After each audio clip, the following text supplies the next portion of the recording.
আমরা যারা ছাদ বাগানি, আমরা যারা ফলের সিজনগুলোর সময় জানি, আমরা অধীর আগ্রহ হয়ে থাকি কখন সেই সময়টি আসবে।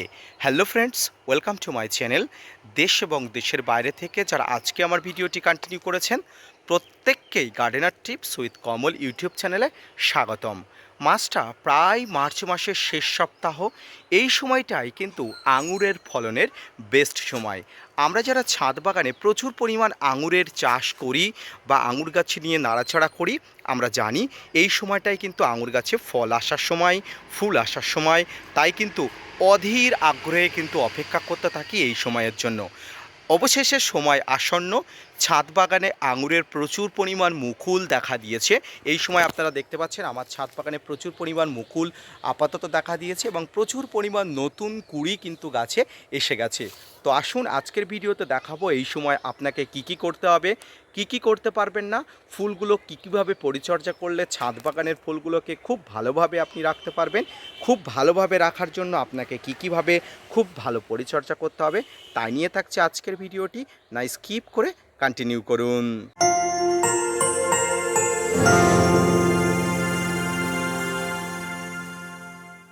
সম্মানীয় দর্শক বন্ধুরা, এই মুহূর্তে আমার ছাদ বাগানের আঙুর গাছ প্রায় সেজে উঠেছে প্রচুর পরিমাণ মুকুল নিয়ে। প্রচুর পরিমাণ মুকুল যেমন আসছে, ঠিক তেমনি প্রচুর পরিমাণ এখান থেকে ফলও হবে, আমি আশাবাদী। তবে এই ফলগুলো হওয়ার আগে আমাকে কিছু পরিচর্যা করতে হবে, বা আপনাদেরও কিন্তু অনেক ধরনের পরিচর্যা করতে হয়। তো আসুন আজকে বলে দিই। প্রথমেই আপনাকে যেটা করতে হবে, মুকুল যখন এখন এসে গেছে, দেখুন আমার ছাদ বাগানের গাছে অনেক মুকুল এসে গেছে, অনেক জায়গায় কিন্তু মুকুল আসছে, দেখতে পাচ্ছেন আপনারা। এই মুকুলগুলো যখন আসছে, প্রথম যে কাজটি করতে হবে, একটা ভালো মানের ফাঙ্গিসাইড আপনাকে অবশ্যই প্রয়োগ করতে হবে। কি ফাঙ্গিসাইড আপনারা এই সময় প্রয়োগ করবেন? এই সময় যে ফাঙ্গিসাইডটা আপনারা প্রয়োগ করবেন সেটি হচ্ছে সাব বা স্প্রিং। এই সাব বা স্প্রিং ফাঙ্গিসাইড আপনারা ছাদ বাগানে প্রয়োগ করলে আপনার ছাদ বাগানের সমস্ত এই যে মুকুলগুলো আসছে, মুকুলগুলো সুস্থ থাকবে, এখানে ফাঙ্গাসের আক্রমণ হবে না এবং ফাঙ্গাসগুলো কিন্তু সহজেই আপনার এই যে মুকুলগুলোকে আক্রমণ করতে পারবে না। পাশাপাশি মুকুল আসলে এই যে মুকুলগুলো দেখুন একদম প্রস্ফুটিত হয়ে গেছে। এই প্রস্ফুটিত হয়ে রেণুগুলো দেখতে পাচ্ছেন, এই রেণুগুলোই থেকেই কিন্তু পরবর্তীতে প্রচুর পরিমাণ আপনারা এখান থেকে আঙুর দেখতে পাবেন, যা পরবর্তীতে আপনাদের সামনে আমি তুলে ধরব। এই রেণুগুলো যাতে কোনোভাবেই কোনো ধরনের ফাঙ্গাসের আক্রমণ না ঘটে, তার জন্য কিন্তু আপনাকে আগে, অর্থাৎ এই অবস্থা হওয়ার আগে, সবেমাত্র আসার আগে আপনাকে ফাঙ্গিসাইড দিতে হবে। তবে মুকুল ফুটে যাওয়ার পরে আপনার কোনোভাবে ফাঙ্গিসাইড এবং কীটনাশক প্রয়োগ করা উচিত নয়, ঠিকও নয়। তবে দিতে চাইলে আপনারা সন্ধ্যার পরবর্তীতে, অর্থাৎ একদম সন্ধ্যার পরবর্তীতে, যখন গাছে কোনো ধরনের উপকারী পতঙ্গরা আসার কোনো চান্স থাকে না, ঠিক সেই সময়ে আপনাকে কিন্তু ফাঙ্গিসাইড প্রয়োগ করতে হবে। এবার আসি কীটনাশকের ব্যবহার। কীটনাশক ছাদ বাগানের কিন্তু এই ধরনের আঙুর গাছের জন্য গুরুত্বপূর্ণ। কী কীটনাশক ব্যবহার করবেন? গত 4 বছর যাবৎ আমি যে কীটনাশকটি ব্যবহার করেছি, ভালো ফল পেয়েছি, সেটি হচ্ছে ডাইমার্টের 30% কম্পোজিশনের রোগো বা রোগো প্লাস। আবার ব্যবহার করছি আমি ডাইমার্টের 30% কম্পোজিশনের রোগো বা রোগো প্লাস। বাংলাদেশি বন্ধুরাও কিন্তু আপনারা পেয়ে যাবেন এই ডাইমার্টের 30% কম্পোজিশনে। আমি 1 সপ্তাহ আগে বলেছিলাম আমার ছাদ বাগানে এখনও পর্যন্ত তেমনভাবে মুকুল আসেনি, তবে 1 সপ্তাহ পরে আমার ছাদ বাগানে মোটামুটি যা মুকুল আসা শুরু হয়েছে, তাতে কিন্তু আমি স্যাটিসফাইড। আরও প্রচুর কিন্তু ডাল বার হবে আশা করি। এই ডালগুলো থেকে কিন্তু আগামী দিনে আরও প্রচুর কিন্তু এই মিষ্টি যে আঙুর, এই আঙুরগুলো আমি পেতে পারবো। এবারে আপনারা যেটা করবেন, যে কীটনাশক কখন প্রয়োগ করবেন, ফাঙ্গিসাইড ও কীটনাশক আপনারা একসঙ্গে প্রয়োগ করতে পারেন।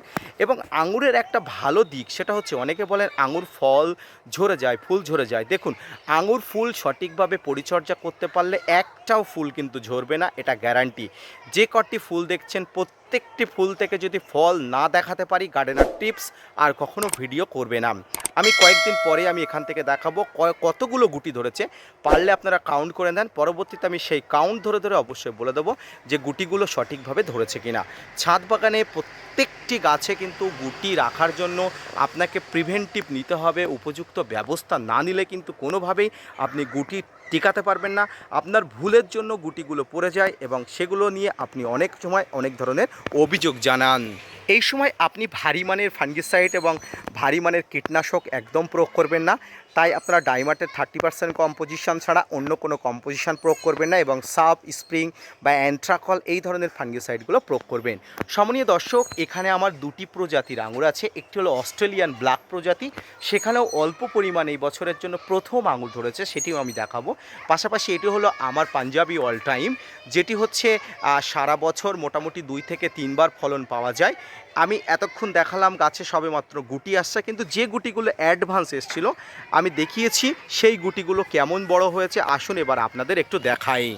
সম্মানিত দর্শক, দেখুন এই মুহূর্তে যে গুটিগুলো আগে এসেছিল, অর্থাৎ যে গুটিগুলো প্রায় জানুয়ারি মাসের শেষ পর্যায়ে অর্থাৎ ফেব্রুয়ারি মাসের শুরুতে এসেছিল, সেই গুটিগুলো থেকে আঙুরের অবস্থা দেখুন এবং আঙুরের সাইজগুলো শুধুমাত্র দেখুন এবং একটি থলে কত পরিমাণ আঙুর ধরতে পারে আপনারা অবশ্যই দেখুন।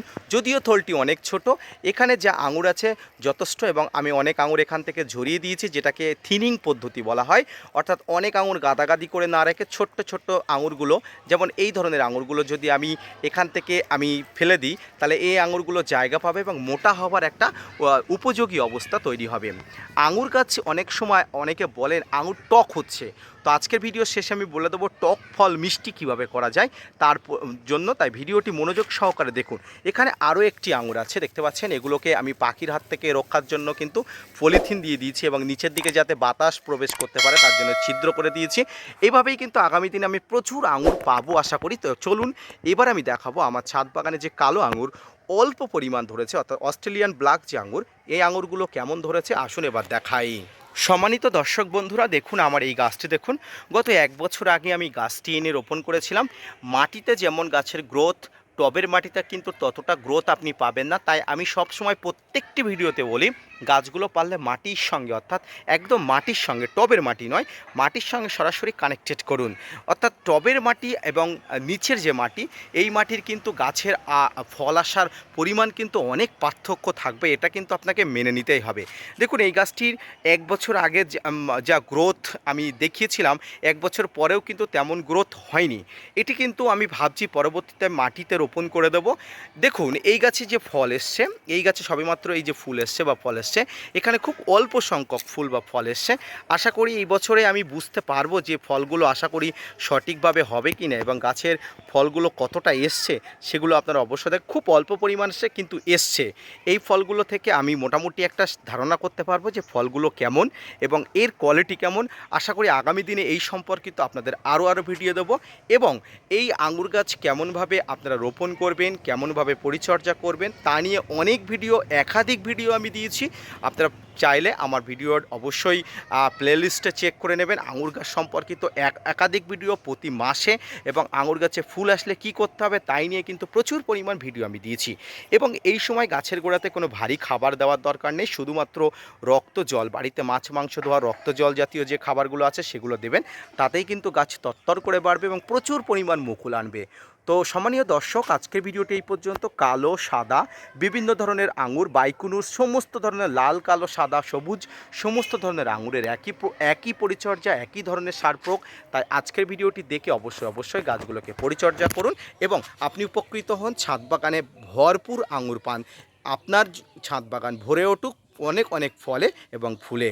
আজকের ভিডিওটি এই পর্যন্ত। ভালো থাকুন, সুস্থ থাকুন, ধন্যবাদ।